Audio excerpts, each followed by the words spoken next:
Você já percebeu aquela maldição que acomete toda a franquia quando chega ao quarto filme? Aquele momento em que os heróis parecem cansados, os vilões parecem inventados no último minuto e o roteiro, bom, esse simplesmente some. Hoje vamos mergulhar nos piores quartos filmes da história do cinema.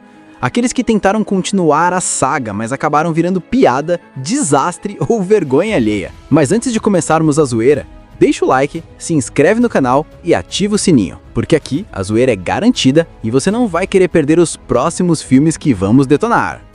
Ah, meu malvado favorito 4. A franquia que começou roubando corações agora parece querer roubar só o nosso tempo mesmo. Sério, esse filme é o exemplo perfeito da maldição do quarto filme. Ninguém sabia mais o que fazer, mas o estúdio gritou, lança assim mesmo, e apertou o botão de modo automático.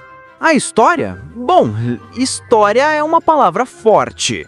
Porque aqui o enredo é tão fragmentado que parece um monte de esquetes jogadas num liquidificador. Você pisca e já pulou para outra cena sem saber como chegou ali. É como assistir a um especial dos Minions com edição de TikTok. Ritmo frenético, muita cor e zero conexão entre as partes. E as subtramas? Ah sim, as filhas do Gru, Margot, Edith e Agnes, lembram? Pois é, o filme quase não lembra também. Elas aparecem só pra cumprir tabela. Tipo figurantes que esqueceram a fala. É uma pena, porque eram justamente elas que traziam aquele toque emocional pros primeiros filmes. Agora servem só pra preencher silêncio entre uma palhaçada e outra dos Minions. Falando neles, os Minions continuam sendo o alicerce do caos. Mas aqui o estúdio parece ter dito, não temos roteiro, mas temos Minions. E isso basta. Então, lá estão eles. Tropeçando, gritando, falando banana e tentando salvar cenas que não têm salvação. É quase um show de stand-up amarelo para distrair o público enquanto a história tenta decidir para onde vai. E o vilão é Maxime Lemal, um nome ameaçador, mas que entrega menos impacto que um susto de filme da sessão da tarde. Ele é tipo um vilão reciclado dos anos 80, com carisma de planilha do Excel e motivação de quem perdeu uma aposta. A ideia dele de se mudar com a família é tão sem sentido que até os Minions pareceram confusos. No fim, tudo isso mostra que a fórmula da franquia tá mais gasta que o disfarce do Gru. Os produtores continuam tentando repetir o que funcionou lá em 2010, mas sem perceber que o encanto já evaporou. O filme parece existir só porque, bem, os brinquedos ainda vendem. É divertido em alguns momentos? Sim, mas no geral parece mais um episódio estendido de um desenho infantil do que um longa digno do nome Meu Malvado Favorito. Falta propósito, falta emoção e, principalmente, falta algo novo para contar. No fim, dá para resumir assim. O Gru pode até ter deixado de ser vilão, mas quem realmente foi malvado aqui foi quem achou que esse roteiro estava pronto para estrear. Quando se fala em franquias com continuações desnecessárias, já vem logo na mente o chamado 4, ou, como eu gosto de chamar, o filme que prova que maldição de quarto filmes é contagiosa. A premissa era simples, Samara continua espalhando terror, e mais uma vez a maldição do vídeo deixa todo mundo apavorado. O problema é que o roteiro é tão fragmentado que parece um loop de cenas jogadas sem conexão, como se alguém tivesse apertado o shuffle em cenas de filmes anteriores. As subtramas quase inexistentes. Personagens novos aparecem e somem sem motivo, e a saga das sobreviventes parece mais um checklist de quem vai morrer primeiro. E Samara, a estrela da franquia, continua assustadora, mas sem desenvolvimento, só servindo para sustos previsíveis. O filme tenta recriar a tensão clássica, mas acaba dependendo demais dos jump scares, aqueles barulhinhos de susto que só funcionam se você piscar no momento errado. A sensação é que a produção disse: não temos roteiro sólido, mas temos Samara e uma câmera para assustar. Vamos lá. E claro, o quarto filme insiste na fórmula desgastada. Suspense, mais mortes, mais vídeo maldito. Não há inovação, não há propósito maior, só mais uma sequência que tenta capitalizar o sucesso dos filmes anteriores. O resultado é um filme que parece feito só para completar a franquia, mas sem entregar a tensão, o mistério ou o impacto dos originais. No fim, o chamado 4 é a prova da que a maldição de quarto filmes é real. Mesmo com uma vilã icônica e alguns sustos legais, falta alma, falta criatividade. E sobra frustração para quem espera um terror à altura da franquia. Se você achava que Samara podia ser imbatível, cuidado, até a maldição dela parece cansada nesse quarto filme. Depois de 3 filmes clássicos com lições de vida, disciplina e golpes certeiros, alguém em Hollywood achou que seria uma boa ideia dizer: e se a gente fizesse Karate Kid, mas sem o Karate Kid? E assim nasceu o Karate Kid 4, A Nova Aventura. O filme que tentou reinventar a franquia, mas acabou aplicando o golpe da vergonha alheia. Dessa vez, Daniel LaRusso desaparece e quem assume o papel principal é Julie Pierce, interpretada pela jovem Hilary Swank, anos antes de virar ganhadora do Oscar, o que prova que até grandes atores precisam sobreviver a um filme ruim antes de brilhar. O mestre Miyagi está de volta, sempre carismático, mas visivelmente sem saber o que está fazendo ali. Dá pra sentir nos olhos dele aquele olhar de quem pensa: por que aceitei esse roteiro mesmo? A história tenta mostrar Miyagi ensinando disciplina a uma adolescente rebelde, mas o roteiro é tão previsível e cheio de clichês que parece ter sido escrito com frases de biscoito da sorte. Os vilões: um grupo de jovens metidos a militares, liderados por um cara que parece ter saído de um comercial de desodorante dos anos 90. Eles não amedrontam ninguém, o máximo que causam é vergonha. É o tipo de filme em que você torce para o sensei vilão de Cobra Kai aparecer do nada só para colocar ordem. E as lutas? As lutas! Enquanto os filmes originais tinham coreografias icônicas e emoção de verdade, aqui temos movimentos lentos, sem impacto e uma direção que parece não saber se está filmando uma cena de ação ou um comercial de tênis. Para completar, o filme tenta ser filosófico, mas acaba sendo um festival de frases aleatórias sobre paz interior, tartarugas e vento, tudo junto, sem contexto. No fim, Karate Kid 4 é aquele filme que tenta honrar o legado, mas acaba parecendo um spin-off de sessão da tarde que você só assiste até o intervalo. Hilary Swank se salva, Miyagi tenta, mas o resto... Bom, o resto é um chute no saco da nostalgia. Matrix Resurrections, o filme que tenta ressuscitar uma franquia lendária, mas acaba provando que às vezes é melhor deixar o código morto. A proposta até parecia interessante, trazer Neo e Trinity de volta, questionar a própria existência da franquia e brincar com o conceito de reboot dentro do próprio Matrix. Mas o resultado parece mais um update de sistema que travou no 12%. Logo de cara, o filme tenta ser metalinguístico, tipo, olha como somos autocríticos, sabemos que Hollywood só faz continuações por dinheiro. E o público responde, ok, mas se vocês sabem disso, por que fizeram o filme mesmo? A história é tão confusa que parece que o roteirista escreveu com 3 abas abertas, uma com Matrix 1, outra com Wikipedia e outra com um manual de autoajuda. Tem cenas que parecem profundas, mas quando você tenta entender, percebe que não tem nada ali. É como filosofar com um aplicativo de previsão do tempo.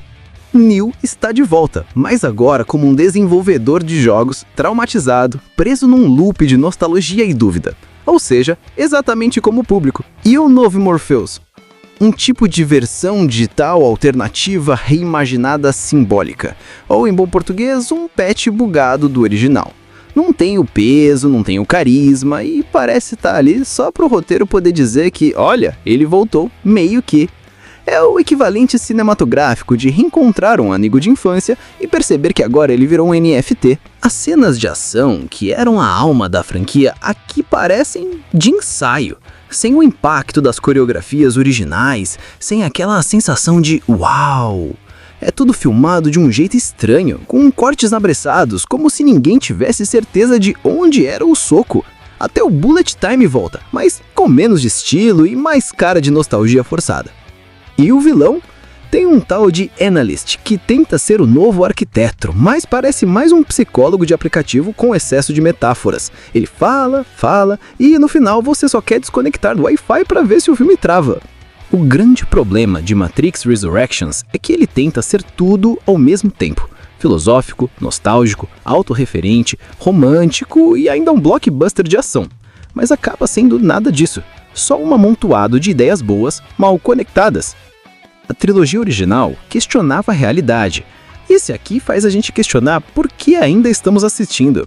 No fim das contas, Matrix Resurrections é o tipo de quarto filme que vive de lembrança, e quando tenta se reinventar, esquece de ser divertido. O código é bonito, mas o programa deu tela azul, e o verdadeiro glitch da Matrix foi achar que a gente queria mesmo ver isso. Agora a nossa lista tá indo pro lado mais obscuro, com Superman 4, Em Busca da Paz. O filme que prova que até um super-herói pode ter um roteiro mais fraco que um fósforo molhado. Depois de 3 filmes dignos da Liga da Justiça, aqui nosso amigo Clark Kent decide que vai salvar o mundo sem nenhuma lógica, apenas porque a produção precisava de uma continuação barata. O enredo? Bem, o título entrega parte da piada. Em Busca da Paz. Só que a história é tão fragmentada que parece que alguém abriu uma caixa de cenas aleatórias, jogou no liquidificador e disse, tá bom assim. O novo vilão, Nuclear Man, é um dos casos mais icônicos de vilão fraco da história. Ele surge do nada, com poderes que ninguém explica direito, e parece mais uma figura de brinquedo gigante do que uma ameaça real. A motivação? Ele quer destruir o mundo porque sim. É praticamente um pôster ambulante de precisamos de drama mesmo que ele não faça sentido. E a pior parte? A fórmula desgastada da franquia tenta se repetir aqui.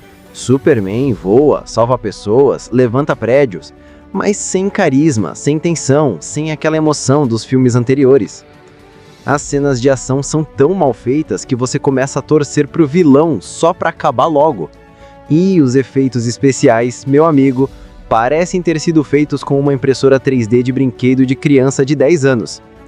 O roteiro ainda insiste em tentar ser sério e profundo, mas tudo desmorona quando você percebe que até o Superman parece cansado de estar ali. O filme tenta discutir paz mundial e responsabilidade global, mas não consegue nem manter a atenção do espectador por 5 minutos sem escorregar na comédia involuntária. No fim, Superman 4 é aquele quarto filme que confirma uma regra universal do cinema. Não importa o quanto você tente, a franquia perde o fôlego no quarto ato. É divertido só no modo tortura nostálgica. Rir das escolhas ridículas, dos efeitos questionáveis e do vilão de papelão. O Homem de Aço pode voar, mas nem ele consegue carregar sozinho esse roteiro falho. E se tem algo que aprendemos com esse filme, é que às vezes até os super-heróis precisam de um roteirista à altura do uniforme.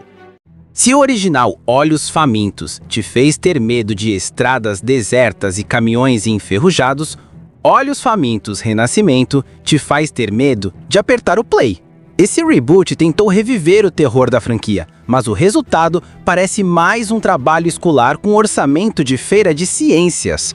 Os efeitos visuais e práticos são de uma qualidade tão baixa que dá vontade de oferecer um curso de After Effects para os produtores.